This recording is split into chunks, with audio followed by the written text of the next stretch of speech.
Hello and welcome to They Lift, the podcast for lifters who are kind of nerdy. That's the best way I can explain how I want this podcast to go. Now, the reason I started this podcast was because we had quite a big event in the gym, and also a good friend of mine who's quite a big player in the steelmace industry called Zack, aka frankenlegs. And I thought I'd take this opportunity to start a podcast interviewing people who I have a lot of respect for, who also are kind of nerdy. And so, yeah, rushed the whole thing to get everything ready for a podcast, and I had a brilliant talk with Zach for about 45 minutes. Could have gone on longer, but as all people know, technical difficulties kept happening, including the fact that we found out afterwards that the microphones that I purchased, they weren't working. We didn't have time to test them, so we just got that excited. We went straight into the podcast, and then watching it back, I can only apologize for the audio being picked up through my phone. So it's not the best audio, but the conversation is stellar. So if you could get past that and just listen to the podcast and enjoy it for what it is, two fellas drinking a fair bit of rum and whiskey, talking about steel mace, wrestling, CTE, who knows what else. It was a long conversation. But either way, I just want to apologize for the sound. Hopefully it won't happen again. Enjoy the podcast. I'm not going to do it as a big countdown. Yeah, no. It just looked beneficial and I got overexcited. Well, just like, obviously, just want to get straight into it. I'm going to just write some cue cards like, you logos. Yeah. No, but just as formal as possible and just chat out the time with Zack and Yanyk. Yeah. Let's go. All right. Tell me more. Tell you more. Well, it was not just a phenomenal day, but a phenomenal weekend. And, even despite my various travels on the way here, it's been just a phenomenal week. Both you, Lloyd, and Beth behind the camera have been absolutely phenomenal hosts. So what I'd like to start with is just like thanking you guys so much. I've said before, I've been lucky enough to do several things like this, but I've never felt as welcomed into somebody's home and as comfortable in someone else's space as I have here. And not just because the decor matches what I have, on the inside as well, but because, you two are both just amazing. So thank you guys so much. We've enjoyed having you here. Thank you. And it's not like, we've met before. Yeah. A few times, so it's not like it's been like a wonder what he's like. Oh, it's total gamble on my part. Yeah, total gamble. Just letting this strange tattooed bearded man into our house, but I still just as well. Got fun. Now if I said I knew it would be awkward, I knew there was nothing that I had to worry about. I knew we could trust it and all my dirty underwear and everything. So there's no problem at all. Appreciate it. Tell us about the journey, because I know it was fun. Yeah, the journey was something. So coming from the middle of Canada to Saskatchewan, I had to leave the prairies and go out to the wild west coast to Vancouver first on a 2.5-hour flight, which was great. Then I had a 9-hour flight from Vancouver to London Heathrow, and it was totally fine as well. But then I had a 5.5-hour bus ride or carriage ride, as people were calling it to me when they talked to me about it. Carriage, yeah, I guess. I don't know if that's like In this country, call it a carriage. or maybe coach, where they say coach, maybe Yeah. coach, yeah. They were talking about Carriage ride maybe 200 years ago. maybe children. But yeah, they were talking about they would ask me about my coach ride, and that confused me for a split second. I'm like, well, and then bus, gotcha. That was about 5.5 hours of just agonizing hell, where I got horrible motion sickness for some like a decade and a half, and was very grateful that the bathroom was open because I had to let out some demons into the bathroom. And as soon as I got to Liverpool, I had a message from you that said, "Hey, let me know when you're here." And parked up the way. I responded with, "I just got to compose myself for a second." I was drenched in sweat. I ended up having to go behind the bins and felt a couple more demons, and eventually found you. And what's funny is I was making the journey. I was shooting little videos in each state, being like, "All right, here I am. Here's where I'm going next. Here I am. Here's where I'm going next." And I had so many comments in the video of, "It's hilarious to see just the life get drained from you as the day went on." And it truly did. But even just walking into the doors here, and of course the doors at Valhalla the next day, it perked me back up and put some life into me. And the jet lag was rough. being, 7 hours ahead of what I'm used to. So starting each day where it's essentially the middle of the night back home it was tough, it was tricky, but it was well worth it. So, I don't know if you noticed that, but when I picked you up, had the window down a lot. Mhm. Because it was like, this man needs a shower. Oh yeah, I know. I knew I was going to say that. I was like, when I first got there, when I first got into Liverpool, my original plan was, all right, as soon as I get there, I'm going to tuck into a bathroom. I'm going to change because I know I've just been sweating and I've been traveling. But then I got there and it was just like they dropped me on the side of the road essentially. There was no bathroom I could tuck into, so I threw a hoodie on and was like, hopefully it'll contain a little bit, but I knew it wouldn't. But hopefully it wasn't. No, it don't be normal, it wasn't like Jesus Christ. I mean, it was just like, this man needs to refresh his I did, and the shower that I had when I got here, it was like stepping into the fountain of youth. Like I'm just like I felt 10 years younger, and it felt like a person again for the first time in hours. And it's truly amazing what a good warm shower can do for us. And then next day was the next day? Next day I have a rest day, which I was very. I'm sorry, yeah, next day was just you trying to eat. Yeah, which took me an hour to eat half of a bagel with some peanut butter in it. So I'd take a bite and I'd take a sip of water and then I'd sit there with my head down until the nausea went down and then try again and eventually got half a bagel in and we were able to get through a good rest day and have a nice just time hanging out and check out the facilities. And you really made you the biggest portion of fish and chips. I felt so bad because it was so good. Like every bite I had, it was like, this is amazing, but I'm going to taste it again in 20 minutes if I take another bite. And so And as soon as made it and I seen you struggling to just chew on a chip, I was like, I did it. The ingredients are here. It's funny too, because that's fish and chips was like the one meal that my wife, who came with me last time, but was unfortunately had to come with me this time. So one thing she was like, please have some fish and chips for me. And so it was the first thing. And I was like, okay, I'm going to take a photo so that she knows it happened, but I'm not going to tell her I'm only eating half of one fish and 2 chips and maybe a spoon of peas. Now she knows. Now she knows, I suppose. Yeah. Secrets.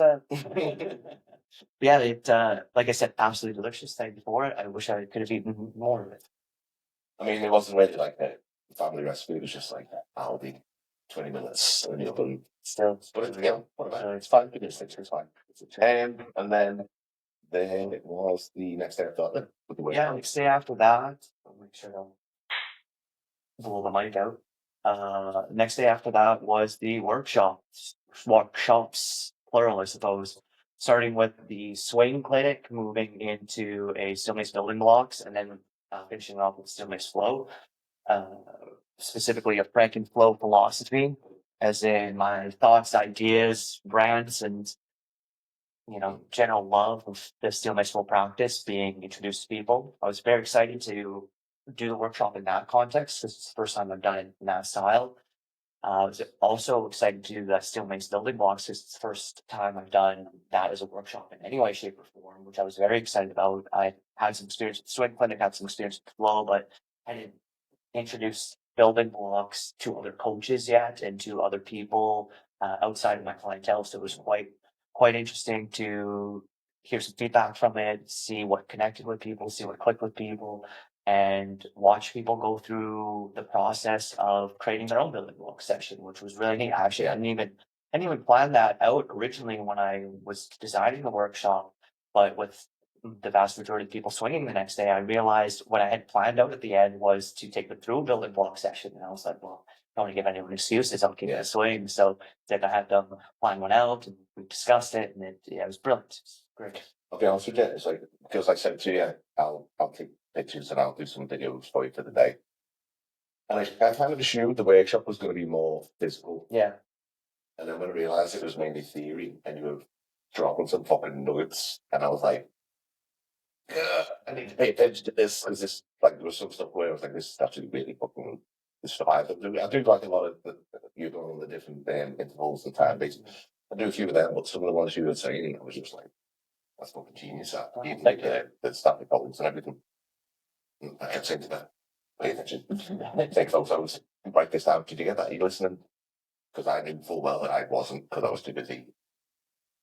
But no, it was really good, like, especially like from a coach's perspective. To, as I said, but the day your glass is full is the day you're just ignorant to everything. Yeah. So like I always like to taking all the things, and some of the things you were saying were like, well, a lot of things you were saying was really, and again, it like, afterwards, like, we need to get these steelmace classes. It's really fired me up again. That's one of the reasons I love to do these workshops or travel and swing mace with people or whatever. Is this is what I do for a full-time job as Yeah. mace. There's definitely times where just like anyone, right? You get a little tired, you get a little burnt out. I love the saying that even porn stars don't want to go to work sometimes, right? Everyone gets tired of their job at some point. And I definitely have those moments as well. But anytime I do something like this, I get back and it's just like fires back, passions in, and I benefit from it, but my students benefit from it, and then people they share things with benefit from it, and it's just this beautiful growth moment for not just the people in the workshop, but myself, and essentially the Mace community as a whole, which is just great to see. And speaking of, like, when we got to the Sunday and there was the King of the Swing competition, the Mace community of the UK was just astonishing. Like astonishing. Like I knew there were some badasses over here, but I didn't really know how many badasses there were and how many people were like just this invested in this tool and this in love with the process, and it gets just so inspiring to me. I can't wait to get back and keep that fire burning for all my people at home. At the end of it, Craig, one of the judges, he came up to me and he was like, I spoke to Zack, because he was saying that like there's a few people from America and Canada who want to get into this. Absolutely. It's like really some people, but then that kind of reignited a fire among the UK people. Then we're like, shit down. Yeah. We're gonna get more overseas. Yeah. One, I hate to say it would have been like, and then finish the third, which I'm super jazzed about. But how awful would it be if an American came over and was the first foreigner to win the King of the Swing?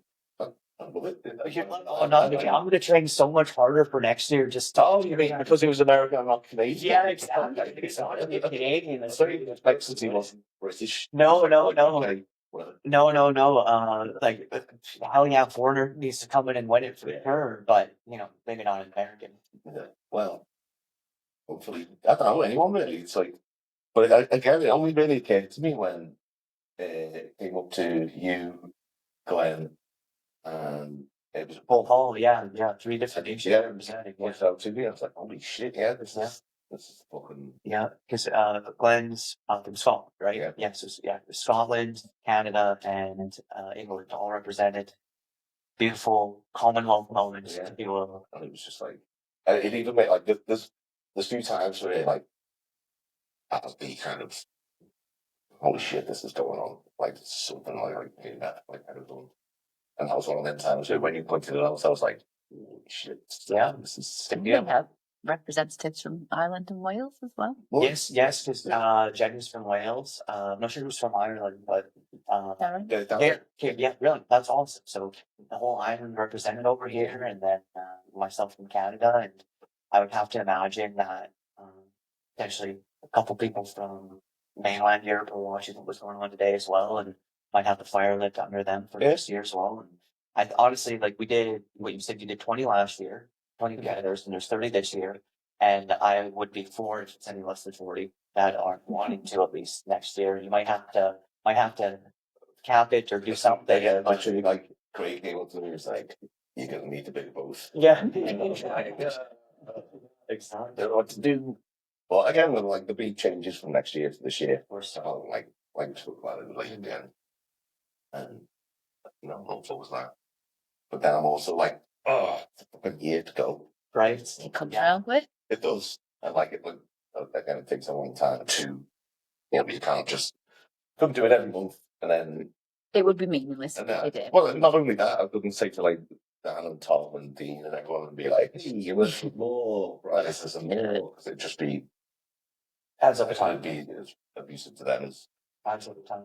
But I know you guys did a Mace gathering last year. I think having 2 big events like that, even a year, the King of the Swing, the Mace gathering, even like a quarterly thing, like 3 times a year, 4 times a year. There's just an opportunity for Valhalla to serve as what it is in the mace world, which is a mecca. It's a mecca of mace at this point, and right now it's definitely the mecca of mace in the UK. But it's not slowly, but quickly growing into a mecca of mace worldwide. Like when I told people I was coming to Valhalla, the looks of jealousy that I got were just fantastic. Like, it was awesome. He was like, yeah, you're right to be. Like, this is an amazing facility.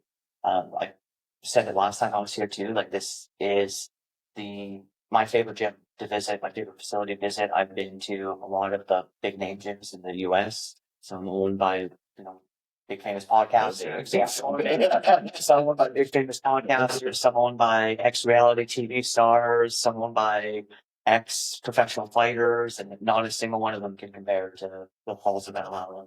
Valhalla Training Academy is just top notch. And again, thank you for what you do there. Well, I appreciate you saying that. Thank you. Again, it's hard for me to take compliments, so I know. I know, but I appreciate it anyway. But I was going to say about something about people doing it. Competitors. Yeah. Yeah. Well done. You threw me there with compliments. What do you I definitely think you might need to charge for spectators next year. Yeah, especially if there's going to be 40 plus competitors. Yeah, we said this because if it's going to get bigger, it's not that we don't do it to make money from it, but it needs to sustain itself. Absolutely. And it's like Sustain itself. everyone knows that it's a day where they can come, they can bring stuff, they can camp out. So it's not like, you can really sell much stuff because we kind of want people to come and camp out and bring their own stuff. That's fine, but so we might have to maybe. So at the end of the day, when I went in the bins. Yeah. Yeah, take all your stuff with you. Wait, next year, so you can rent like stands. Yeah. Yeah. Have a whole, like whole stand things. Well, I guess it's like money in, money out. And it's like, I never want to be doing these competitions so I can just scrooge them up. Yeah. Money. I want to do it so that, like, that's whole thing is that everyone has to have a good time. Yeah. Everyone puts everything on the line for these competitions. So don't really want anyone to go away empty-handed from it. Even if it's the absolute goodie bag, it's just something that dares to be like, I've come away, I've done better by myself, and I've got something to show for it physically. For sure. I just think that's really important for everyone to come away from it. I don't want to. I have no choice really, because by the time the goodie bags are filled, it's like, how much have you spent on this goodie bag? Yeah. Definitely. Yeah. So it is like money in. The more money that comes in, the more money that can go out to pretty cool shit. It's reinvested. It's definitely reinvested. And I think that is what I want the athletes to feel, is that they've been invested in. Yes. And even if if you've just done a qualifier and you've got through one round and then that's it, that's your competition done, I want them to feel like they've come away better off for a million different reasons and something to show for it, and just feel like, it's been a worthwhile experience. And I know you had the opportunity to shout the sponsors out while we were there. I would love to shout them out now. Like it was, every one of them contributed something to the bag where I was like, I'm so stoked that this is in here. Like, this would be so handy, if not today, then throughout the journey. They all just were amazing and great to meet them as well, those that were there in person. I'm super, super grateful that there were baggies of chalk in there. That was well needed. I might not be able to take those on the plane back with me. Little baggies of white powder. I was like, guess I'll use as much as I can here. But I'm not sure who provided that even, unfortunately. That was God's grit. But yeah, it was top notch. Like, I was really impressed with it. Everything in the bag, again, just super impressed with. Was it Dean with Serious Nutrition? Yeah, super impressed with everything that he not only put into the bag, but dealt with throughout the day. Like, I think it is a very, how phrase this, is very telling about a man, the people that surround him. And you seem to be very much surrounded by amazing people. And it's such an amazing community, and it's a pleasure to be cousin of it, I suppose, or uncle, whatever I am at this point. Some way, shape, or form, a distant relation. And I love it. Yeah. I'd say close family. Close family. You're in the circle now. Yeah, I'm part of the Mace or UK Mace family. I'm there. Well, I mean, technically, the King of England is also the King of Canada still. Like, legally, that is still the thing. So, oh yeah, he's King of Canada. Yeah, he during February, March, April there of 2025 here, he was wearing his King of Canada uniform to show solidarity and support. And technically he is still the top head of our government. We have a governor general that it kind of intermediates between the king and the royals and our actual government. And technically, to this day, things still need to be signed into law by the governor general on behalf of the royal family, even though we actually didn't become like our full own country until there's like the first Confederation, which was like in the 1800s, but then we didn't get our own charter, bill, and rights until the 1980s, and we're there, and we didn't even start using our own like full flag until I want to say it was the 50s or the 60s. Until then, it was a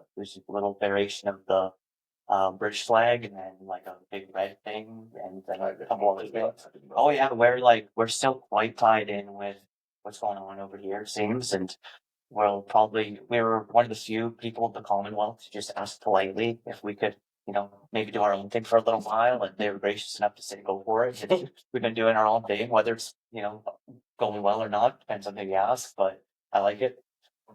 I have no clue. Yeah, a little bit. And now we've got your bugles as well. Yes, yeah, now there's no more bugles in Canada, unfortunately. They all seem to have turned up here and where were we, Aldi? Aldi, in their discount, gotta go section. I was like, man, I could take bags of this home and sell them for like $20 a pop. Like, people are missing it back home. I do apologize then for a tyrannical rule. Truth. I didn't know that. Yeah. And then we've got, so onto that, we've got, I don't know, about the idea that what you want to do With? King, Sorry? King of the Swing, What do you mean?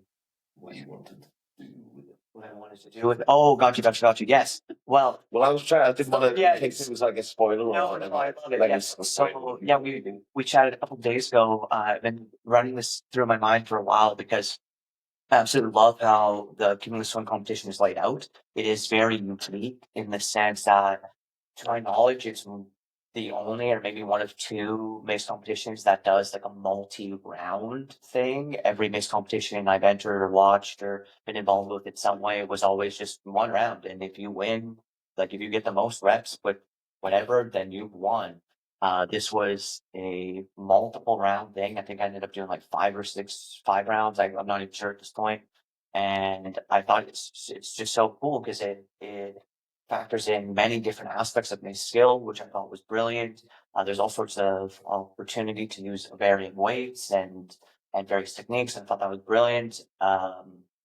So when I have been considering recently about starting to run my own competitions again, I was like, I'm gonna recycle as much of that as possible. And when I get to England, I'm going to ask Lloyd if he would be comfortable with me doing a King of the Swim Canada. And it seems like that's something you're cool with. So something I'd love to get running, maybe not in my own facility, just because it's very hard to get to where I live. But there's a province over, there's a great facility there that's super into mace, and they're super supportive of what I do and the mace community as a whole. So it feels like another great way to grow the mace world within Canada, and potentially get you guys over as well. You'd have the opportunity to swing, which would be great. I would play the role of Lloyd. You could play the role of Zack, and I would need the clips for my collar though, because that's a good look. It's a good look. I was actually gonna. Do you know like bolo ties? Is that a thing here? It is in this house anyway. So I just recently got into bolo ties, and How did you get into bolo ties? So one of my best friends got married recently, and we were away for his bachelor party, and we were sitting at the table drinking with his future father-in-law, and his future father-in-law was wearing one, and we were all just like, fuck, that's so cool. Like, that's such a good look. And one of the buddies was like, you know what, I'm going to order us all some for the wedding. And he like looked up some and he sent a photo to the bride, and she was like, absolutely not. And he was like, okay, fantastic. So we ordered one for every groomsman.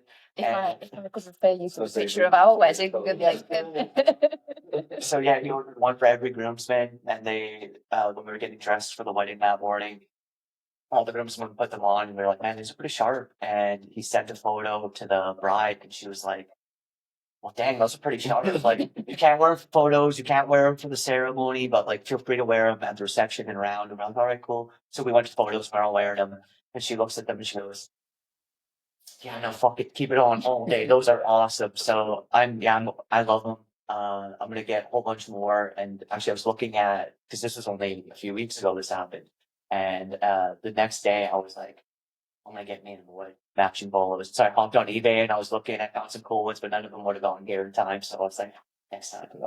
Next time we're still listening. My is basically just I'm a very impressionable person and watch things. So we were watching Yellowstone. I was like, get a bolo tie. I have a bolo tie now. Bolo tie right now. Yeah, as soon as I saw you wearing those, I was like, dang, he would have been a bolo tie guy. That's why you got me these. Probably. Yeah, there's all that. Love a new identity. They're quite cool because I was definitely like, I'm gonna get him a bolo tie. Like he might not even know what they are, but like I know what he'll think is so much. I saw those, I was like, dang, he would have thought it was.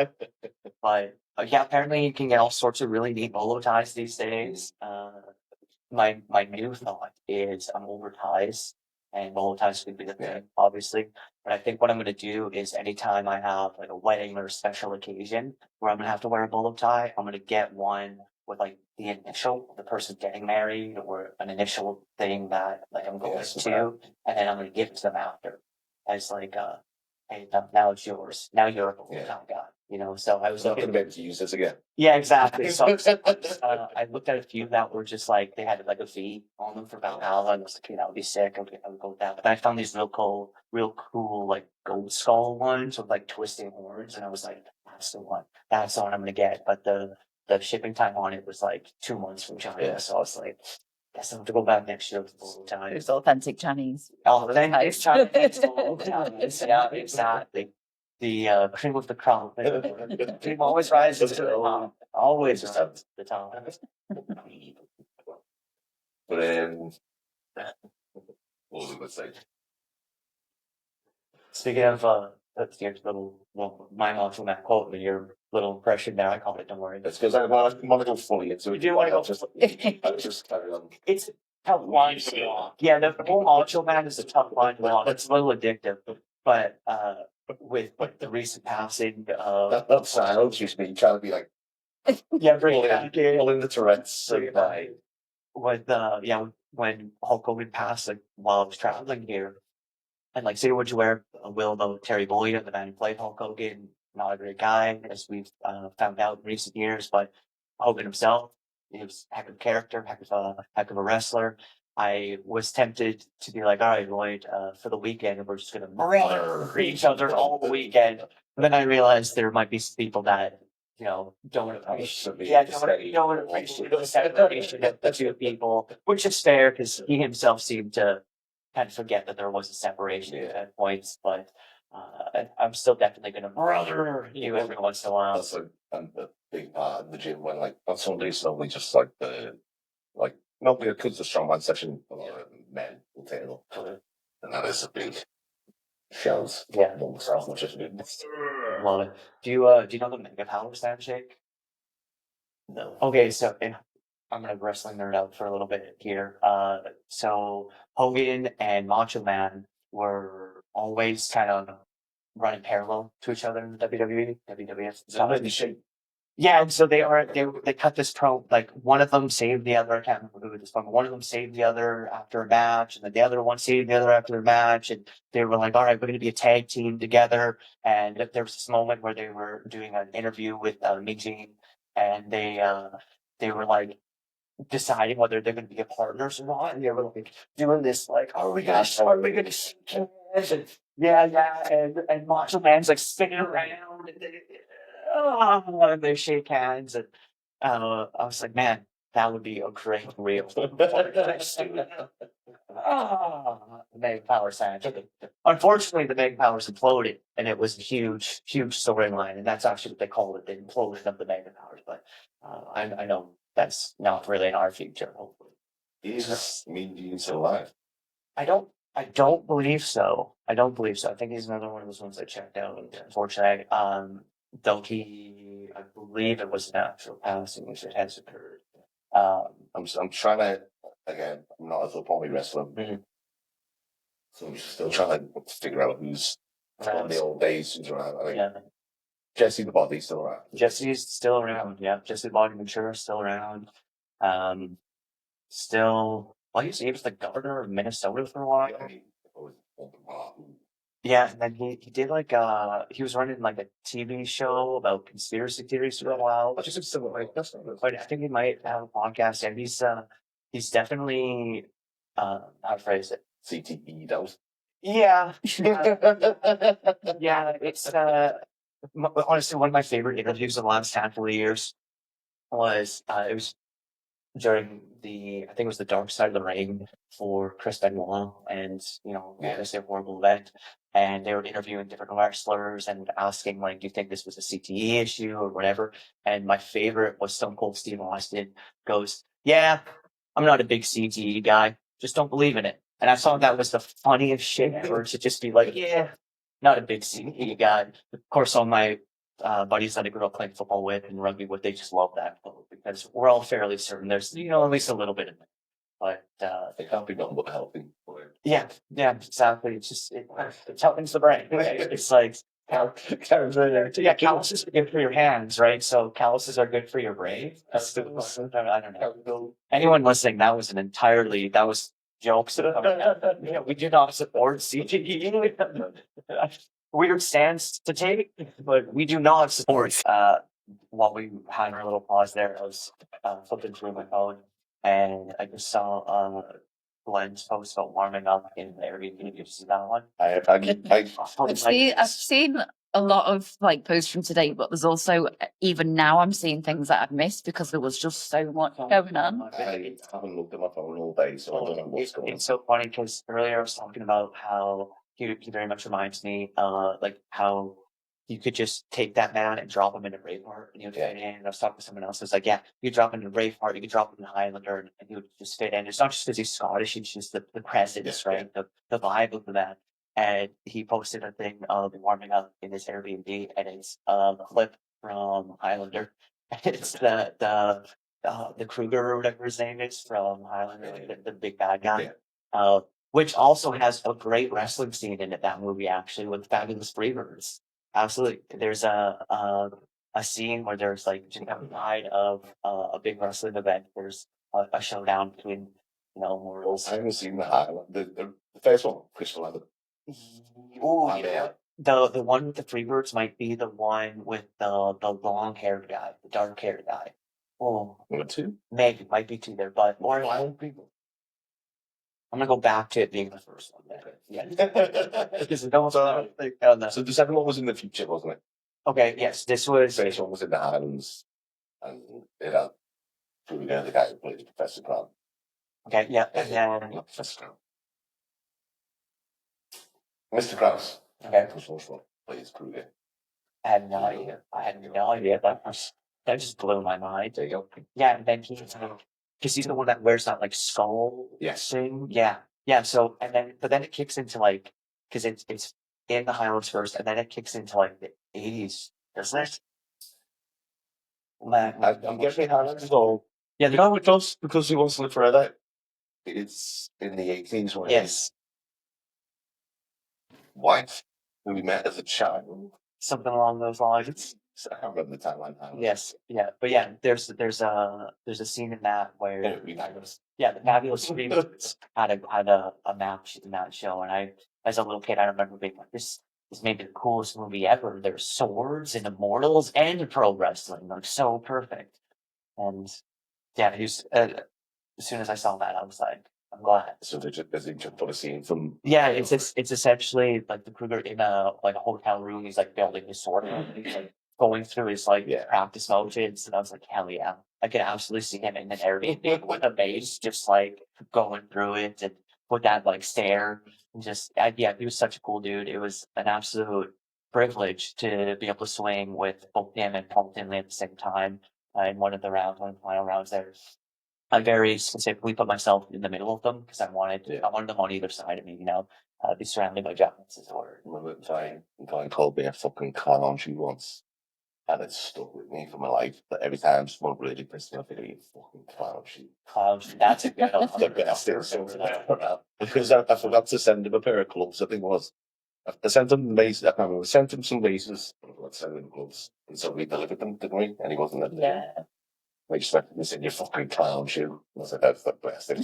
Like, that's so good. I've definitely said white. That's one of those ones where like you're like, oh, like, wow, I don't have a response.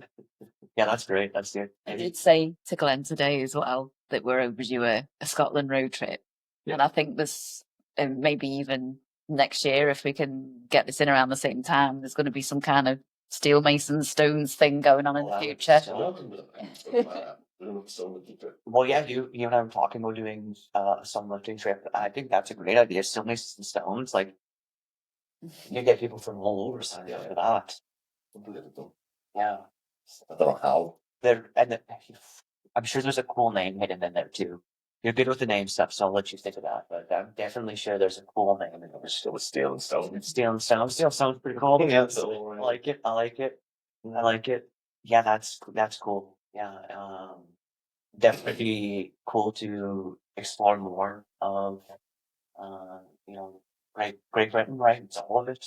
Yeah, it'd be cool to explore more of that. I've only been to England this time, and then back in 2019 when I visited the last time. And I've seen London and Liverpool and now Southport, and that's about it. Well, I mean, not to shit on England, but like Scotland, yeah. Scotland, All of the level. When I was growing up, I always loved seeing like videos from both Scotland and Ireland. They just seem magical. I remember watching a documentary about somebody traveling through Ireland once and seeing like a waterfall that would come down. The winds were so big it would go back up. I was like, remember telling my girlfriend at the time, who's now my wife, that one day I'm going to see the waterfall that goes up. She was like, "What the fuck are you talking about? Waterfalls go down." I was like, "Not in Ireland. It's magic. Just deal with it." Yeah. It goes off a cliff. And it should go into the ocean, I believe, but because it's like on such a high cliff right on the ocean, there's so much wind that it starts to go down, and the wind blows and it goes back up, and then it dissipates, and there's rainbows, and I don't know, man, it's magic. We'll see. There's some leprechauns. I'm sure there are. Sure there are. But Scotland is like the first place I've ever gone where I just feel tiny. Like it's like you'll stand in the middle, like when you get to the Highlands, and like you've been to them places where you'll take a photo or something, and you look at the photo and you think that's shit. Yeah. It is, and that is what Scotland is. It's like you look at the photo, it's like it's not that it's shit. It's just it's not doing it justice. It doesn't do justice. Like the complete like vastness and how minuscule you feel on everything, on how big this landscape is, and then you got this picture, which is like. And so that's every time we've been, I haven't really posted many pictures because it's just doing it justice. Yeah, and like, I love to do this. I love the stone trip, even though I've done it a few times. Every time, each time is like a bit different. Well, and then you factor in a quick nice set before the lift or after the lift. Well, probably nice with me last time today, just to like try and get a bit warmed up. Yeah. And then. But yeah, it's a big up with it. We've been trying to plan like a big group of people to go. Yeah. It's only ever been me and Dan, Lawson, and Scott, who's ever gone. Like, and then we did it with just me and you, where I proposed before I proved your manhood. Yeah, your down to I was like, check out what you got. Yes, I like that. That's all. So, Dan Horns of Odin, he was the sponsor that gave me my badass knife too. Yes. Also, coolest thing I think I've ever won when I realized that it was like first place gets a sick horn. Don't get me wrong. But first place gets a sick horn. Second place gets a loadable mace. Third place gets a badass damn near sword. It's such a big knife. I was like, oh, fantastic. But I just this is the way. I didn't know he was bringing that. It just came when he was like, is this? And then again, I was like, oh, exactly. And then these things you can't think. Yeah, come home, and I was immediately like, well, you know what? Like, even if I can't take it home, Lloyd can hang it in the gym, and it's here for the next time I come here if I have to need a sword or whatever. It's there. But then I gave him a hug as he gave it to me, and he goes, "Don't worry, mate. We'll ship it to you." And I was like, "Oh, okay, thanks, thankful." And so I immediately started snapping photos of it and sending it to people back home, being like, "I want a fucking sword! Like, look at this thing." I know it's not quite a sword. I'm sure it has some fancy name, but it's cool. It's badass. Like I'm gonna get it home and put it on the mantle and have my Kroger in the hotel moment. So when my kids are away, I'll just be swinging that thing around before he says it. I might get it signed, like a Kill Bill. So what is it he says when he gives the sword to his brother Bud? Oh, I can't remember. And it's like to my brother who I love from Bill. So it's like, you know what I mean? Yeah, that would be great. I would love that. I'm gonna get I love that. it's like that. Just sound is so bad. To my brother Bill. And to my brother Bud, love Bill. That's it, because she pulls out some shit thing. Anyway, Yes, I would love that. Yeah, to my brother Zack. Yeah. Yeah, that would be phenomenal. That would be fantastic. So, I mean, excellent. yes. So, we'll wrap it up there. Yeah. The bag is on the way. But yeah, thank you very much for coming down. Yes, And thank you. again, as much as you said, like, I just really appreciate you coming down. A lot of people do. Thank you. You've had much love to not a single person has said a negative thing about you. Maybe under the breath or Yeah, yes, perfect. I hope so. I was trying to explain to my daughter recently that if everyone likes you, you're not doing something right. Yeah. Like there should be at least one or two people who if you don't like you so much. It's just because everyone was doing 2-handed swings and you were like just doing signals, you know, people honestly out there like must have been about I don't know, how many people were there? Spectating. All together. God, I don't know. I was in my own little bubble It today. had to be down near 80, I would imagine. Oh, 60 The days. amount of people were like, is he taking the piss? And I was just laughing because like they were all like, is he trying to mock everyone? Oh, is he taking the piss? And I was like, no, this man is fuel. Anything you can do, I do one-handed. That's how I do. I just, I like one-handed swings. But no, that was again. It was like, and like you said when he came up, and everyone was like, that was a joy to watch. And like every single judge was like, "You fucking see that?" And even every like competitor was like, "Fucking hell." Yeah, these single-handed. Our photographer Sasha, who we should also thank to be Yes, fair for yeah, Kings and Swings. Sasha did a fantastic job. She was like, "Oh, it was an absolute dream to photograph because it was almost like he was still because his face just didn't change and every position he hit was just like so clean and because he was doing it one-handed, I got some really good shots." Oh, I can't wait to see it. And also the judges were like, "He's impossible to like you clip it away." Yeah. Like fucking hell, I get this right there. She was that quick and smooth. Well, it's gonna fill my cup for quite a while. My ego's definitely swelling this weekend and feeling like I'm trying to stay humble. But no, it was like I said, it was an absolutely amazing experience. You were the first person to host me for a workshop, which still blows my mind that the first like workshop I did outside of my own facility was all the way in England. And now you're hosting me again and allowing me to try new ideas and thoughts and experiments with people, and then now just be able to swing the next day and have just an absolutely like phenomenal experience. And one of those things where I'm swinging one hand because that's what I wanted to challenge myself to. Like you said, it's less about trying to beat other people in these kinds of competitions. It's about trying to beat your own goals or the own limits you've set on yourself. And for me, that meant I was going to swing one-handed the whole time. And there's definitely a point in my last round where it was like, if I grab with two hands, I'll probably be able to get through this last little bit. But that wasn't what I was here. I'm glad you didn't. Wasn't what I was here for. I'm glad you fucking blazed the glory. Yeah, went down. Yeah, hands were bleeding. I was bleeding through tape. I felt the whole pad of my finger just shift, and I got one more rep, and then the finger shifted again, and the mace went with it, and that was the end of that. And fucking glasses came off. Glasses came off. Yeah. And when the mace. And then you nearly stood on them when you went over to him. Honestly, would have been better than what almost happened, where the glasses went off, and then a few reps later, the mace went, and the mace missed them by like a half an inch. I saw it coming down, and I was like, "Oh God, no!" And then they didn't hit, and I was like, "Okay, I'm gonna go sit down." But I was definitely like my hands were so trashed at that point that even if I had made it all the way through and had been lucky enough to like finish in the top two, I was definitely tempted to just go to the person and be like, "Hey, draw." But I of course would have put in the effort and gone down in Blaze of Glory that round instead. But I was happy to do it when I did, happy to do it how it happened.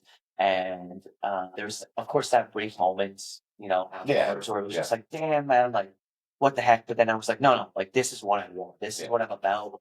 And then I was so overjoyed to be able to watch Paul and Remo go head to head at the end there. And it fired me up so much. I was like hollering, like my throat hurts from just how much I was yelling in that last 5 minutes for them.